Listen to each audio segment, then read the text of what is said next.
Namaskar viewers, hello and welcome to Sansad TV. I am Tina Jha, you're watching Perspective.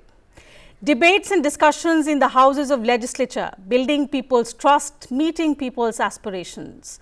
That's the theme of the 11th Conference of the Commonwealth Parliamentary Association, India region, inaugurated by Lok Sabha Speaker Om Birla on the 11th of September in Bengaluru. Now, this three-day conference brings together presiding officers, speakers and chairpersons from the legislatures of states and union territories, along with delegates from foreign parliaments, including the Chairperson and Secretary General of the CPA. The conference reaffirms the core purpose of legislatures as vibrant platforms for dialogue, accountability and nation building.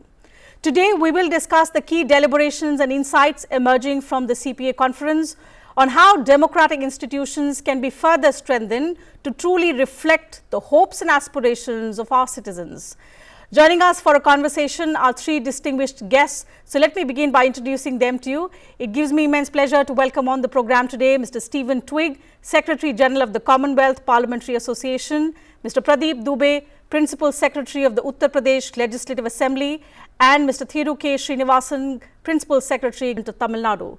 Thank you, gentlemen, for joining us on Sansad TV on this very, very important conference that is currently underway in Bengaluru. Mr. Twigg, let me have the first word from you. So, the 11th CPA India Region Conference highlights debates and discussions in the Houses of Legislature as key to building people's trust. From a Commonwealth perspective, why is that theme significant and relevant in today's times? What's your take? Thank you very much. And first of all, to say that I'm delighted to join your program and to be here in Bengaluru, my first time in Bengaluru, but my third India Regional Conference. And this topic is one that is considered right the way across the world. There has been a breakdown in trust across the world between many institutions and citizens, including Parliament. So I think it is both timely and welcome that we're having this debate at this conference. And it's been fascinating for me coming from the CPA headquarters, listening today to speakers, to chairs of legislative councils, deputy speakers and others participating, and so many interesting and positive ideas about how trust can be sustained between parliaments and citizens. Mr. Dubey, what are your key takeaways from the conference, particularly on improving the quality of debates in the legislatures as well as their effectiveness? In fact, in this conference, I was quite impressed by the kind of discussions which took place and the way other honorable speakers took up the challenges of the modern times of the parliamentary democracy, especially about conducting the House, also about the disruptions in the House, and also about the freedom of speech within the sanctum sanctorum. This is the platform where such ideas are being exchanged. I am sure it will going to go a long way in strengthening democracy in India and in other Commonwealth countries.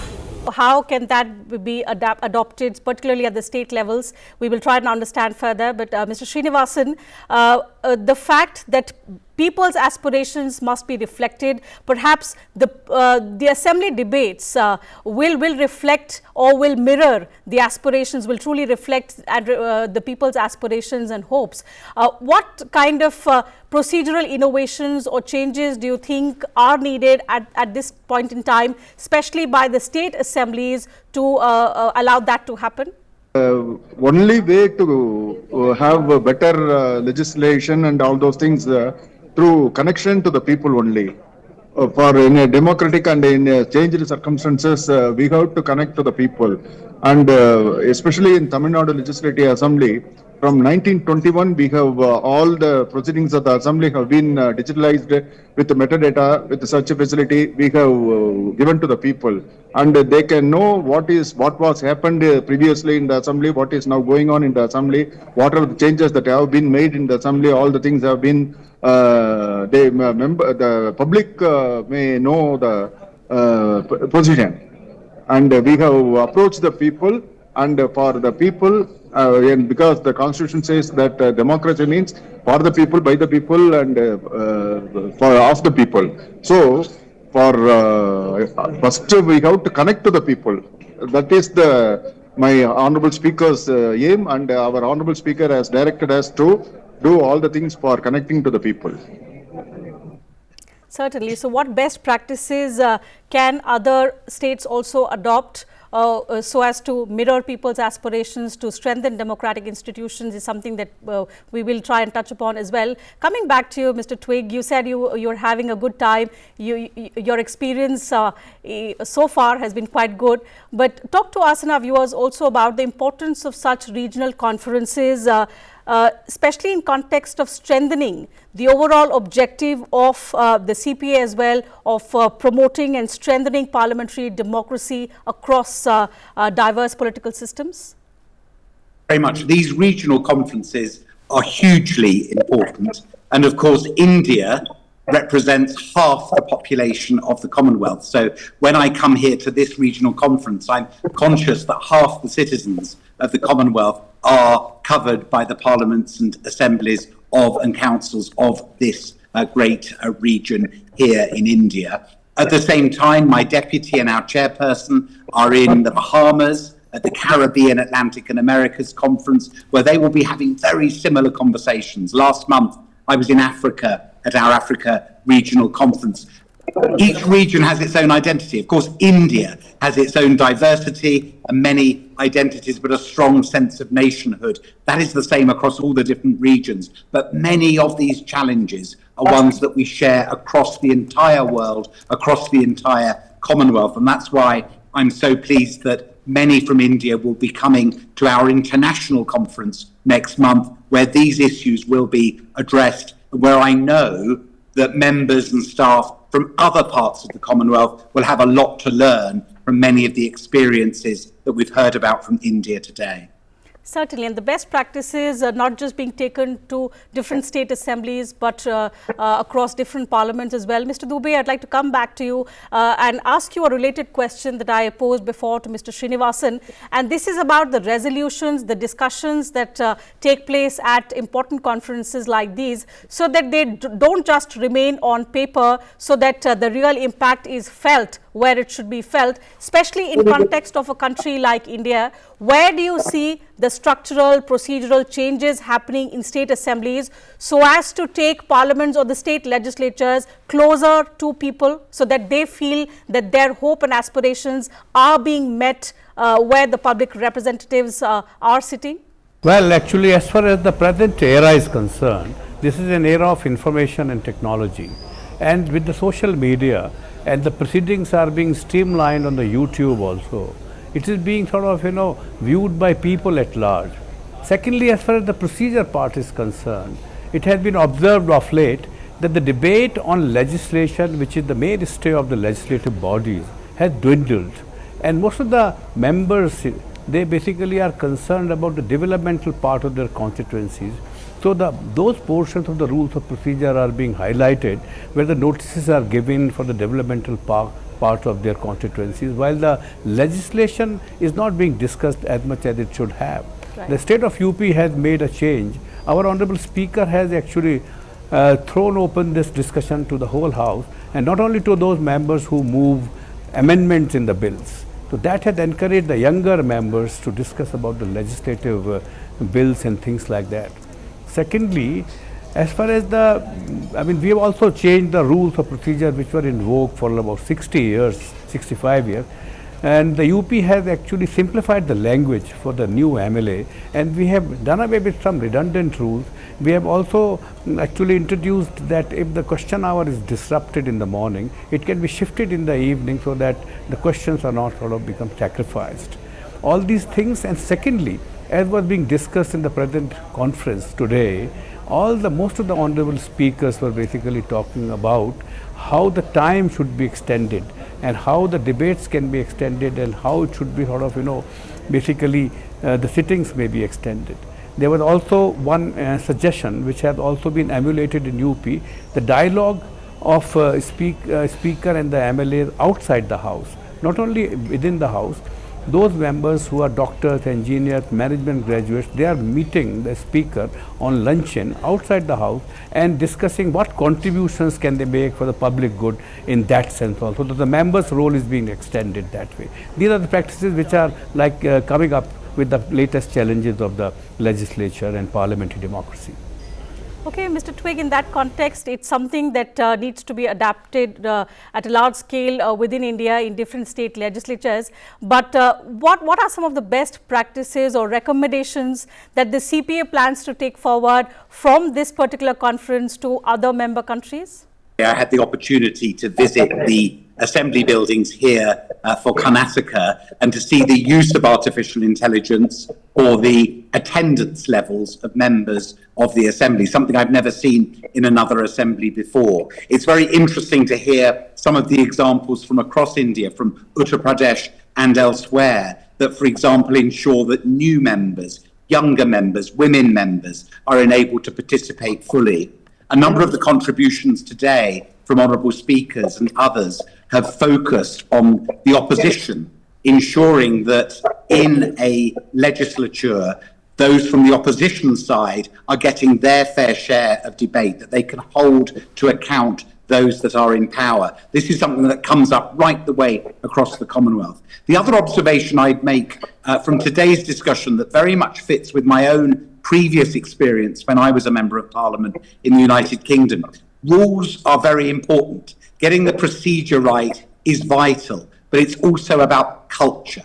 It's about how we treat each other when we're working together in Parliament. It's about disagreeing, but doing it in a way that is civil. We live in a world where politics is very polarised in many, many countries, where social media has brought some great strengths, but also some challenges. There is a real opportunity to set an example through the debates that happen in parliamentary and legislative chambers of the very best practice, including respectful civil debate.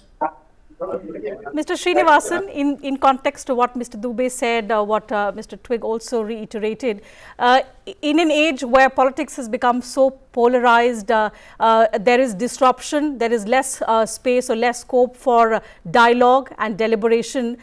Strengthening citizens' trust has become all the more important, and that's what the theme of this conference truly reflects. How is the state of Tamil Nadu, in order to make the proceedings or make the state legislature more open, more inclusive and more citizen-centric? How are you changing, especially in context of technology, which we are seeing has been transformational across various sectors? How are we adapting to that change in your state? As far as Tamil Nadu Legislative Assembly is concerned, we don't have much disruption and all those things. All the members are very calm and very peacefully. Our Honourable Speaker is conducting. Whoever member wants to speak, our Honourable Speaker will allow them to speak and he will limit the time only. That is the one. And in the recent technological development, we have now live telecasting all the question hour, 1 hour proceedings. First hour of the legislature is question hour, and we are completely telecasting 1 hour questions. During that period, our honorable members, more than 50-60 members may ask questions, and concerned minister may ask answer for that question also. So when the questions and answers are live sent to the members, live to the public, they will be aware of what is going on in the assembly. And next, the telecast, our debates, all the debates have been on the end of the day, we'll summarize those things and will release video clipping to public also, and to all the press, through press and public awareness, and we are giving all the information to the members. Okay, so beyond discussions, Mr. Krishnan, if I would like an understand from you, how can the resolutions, the recommendations that are made at regional conferences like these be translated into tangible outcomes in context of the states? And if you want to highlight if there's something, some key reform that you will be perhaps taking away from this conference and implementing in your state in the times to come? Yeah, definitely. All the speakers have expressed their opinion in a very grand manner and a very good. It is all these things have to be implemented. As far as our honourable speaker also told today morning, and our honourable deputy speaker also expressed many things in this conference. And all the suggestions have to be implemented. Slowly, we will all step by step. We will implement all the things that have been discussed and resolutions passed in the conferences like this. Mr. Dubey, I'll come back to you. So, in terms of the concrete steps that are proposed or discussed at conferences like these, if there's any that you want to particularly mention before us and our viewers, in what can make our legislatures more vibrant platforms for nation building, something that can make it more engaging, especially for the youngsters. All of us know India today is the youngest country in the world. More than half of our population is within the age group of 65% of our population, to be precise, is within the age group of 35. So, to make our state legislatures, the places where policies are decided, to make it more inclusive in nature, more engaging for them and more transparent, to be precise. How do you look at these discussions, deliberations actually translating into key outcomes? See, the first and foremost importance and significance of such conferences is that the honorable speakers from various states, they come together, they are exposed to the atmosphere, the attitude, and also the approach of the legislator and legislative practices, which may not be known. Like today, one of the honorable speaker from Chhattisgarh, Honorable Raman Singh ji, he said that he had arranged a closed door meeting which continued till midnight, and the media was not allowed. It was actually the members were given full freedom to speak whatever they wanted to. Now, that's quite a new dimension to the legislative practice, I would say. And the states can also think about it. The members may feel more engaged. It's a novel idea. In the same, and apart from that, what like other states, I can witness from this conference and find out that in the southern states especially, the disruptions is less and the discussions are more, and they have emphasis on most important things which are like important for the public at large. Another thing which was actually also mulled over in the state of Uttar Pradesh was that we can also solicit petitions directly to the petition committee, which is headed by the speaker, from the public at large online. Now, that will be another sort of extension or interface of the legislative bodies with the public. In such conferences like today, what the topic was discussions and deliberations. So, one of the honorable speaker from Himachal, he said if after 70 years from our independence, if we have to still deliberate about the discussions whether they are taking place or not, it shows that we need to basically increase the time period and also extend the the periphery of our discussions, and it requires. So, these things are definitely imbibed by honorable speakers, some consciously, some unconsciously. And this is the only platform where, at least at the national level, apart from there is another platform, Presiding Officers Conference, where the presiding officers meet and discuss about these things. So, definitely, and as you said, the younger members, I can talk about the state of Uttar Pradesh, the complexion and the flavor of the house has changed. I mean, it's undergone a comprehensive change. The number of young MLAs below 40 or around or below 50 is much more than what it was, say, about 5 years back or in the last Vidhan Sabha. So, those people are quite interested. They go to the library, they are tech savvy also.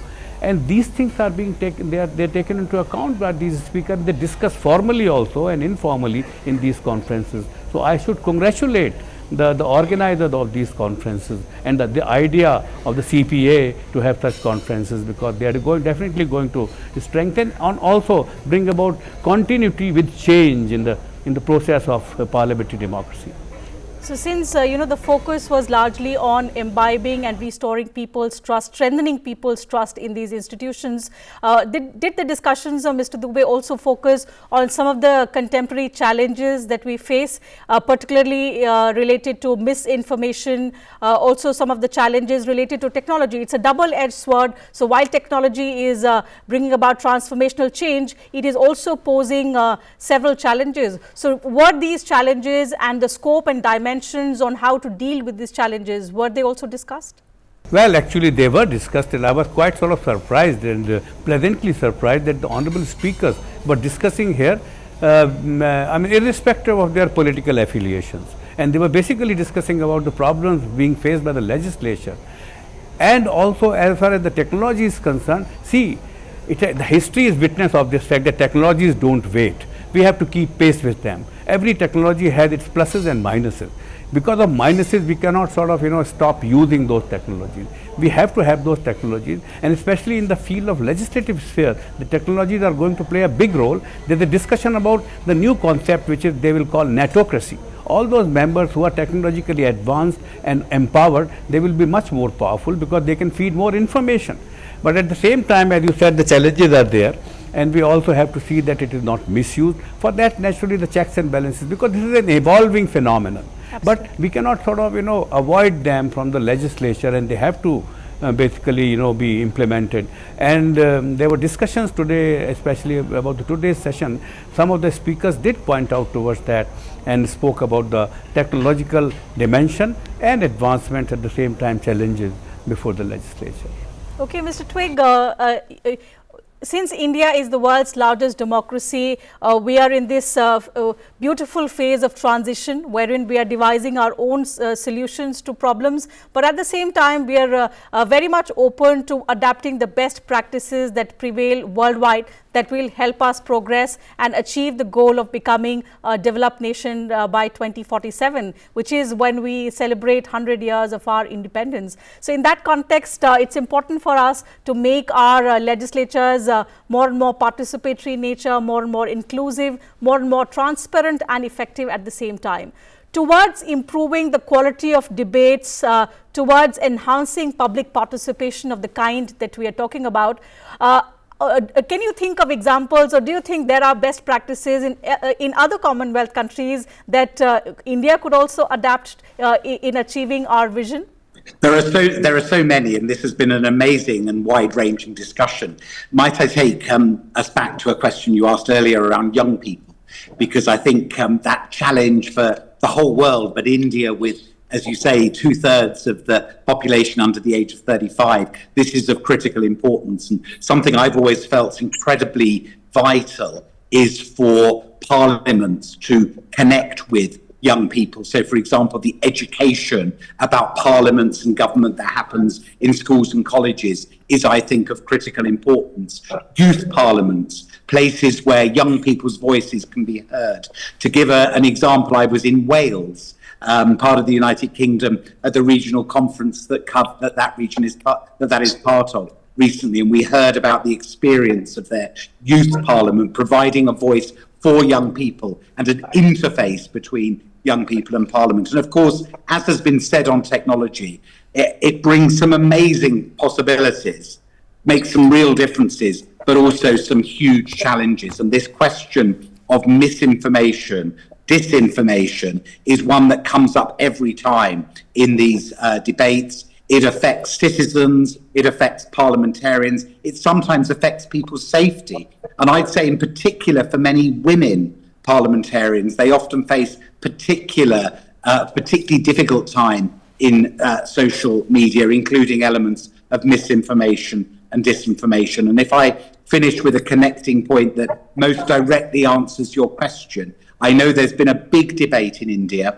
about the numbers of women elected at all levels, and some really interesting reforms that are underway in this country, which I welcome very warmly. And I think there are some examples in other parts of the world that can be learned from, where there has been a real enhancement of women's representation. Actually, some of them in Africa, South Africa, Rwanda, more recently in Sierra Leone, where legislation has come forward that has enabled there to be more women. Because if we're going to have truly representative parliaments, then women and men need to be represented equally in those parliaments.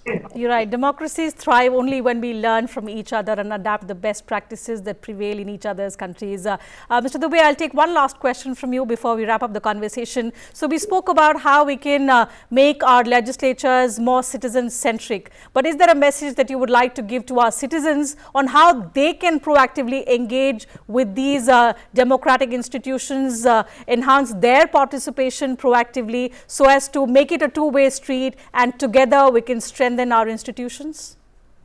Well, actually, as far as the present era is concerned, this is definitely, as you said, India is one of the youngest countries in the world. So the young MLAs, they should be basically encouraged inside the house to participate in the debates At the same time, the MLA, the honorable members, when they ask the questions or when they take recourse to different instruments of the rules of procedure, they should also sometimes consult the group of citizens in their constituencies about their problems and about whatever they would like to put across before the House. And secondly, we talk about the quality of debates. As a matter of fact, before 70s, it was an elitist politics in most of the northern Indian states. So therefore, those were the members who would go to the library, they'll prepare, they'll consult. But after 70s, the democracy became mosaic. People from the last nook and corner of the society were represented in the House.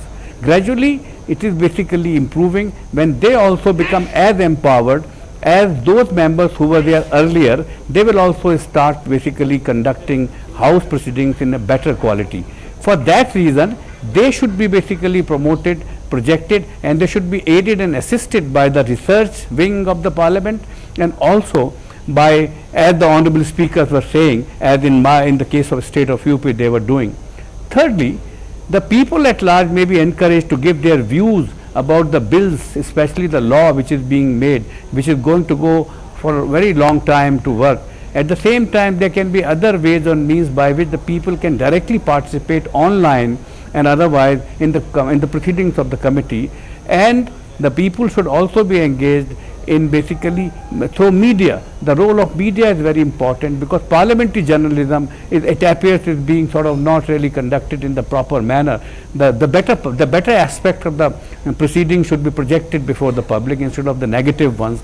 Like we were thinking, my honorable speaker was thinking about having a seminar on the parliamentary journalism and basically discuss and talk with the media persons to project the right image of the legislature which is in the public interest and things like that.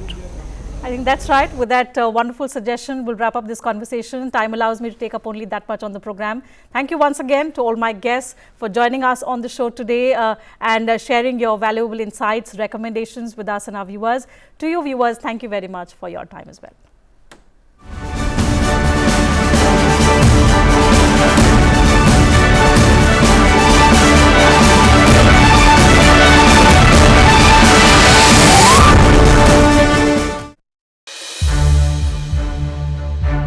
To watch more programs of Sansad TV, subscribe to our YouTube channel and don't forget to like and share them.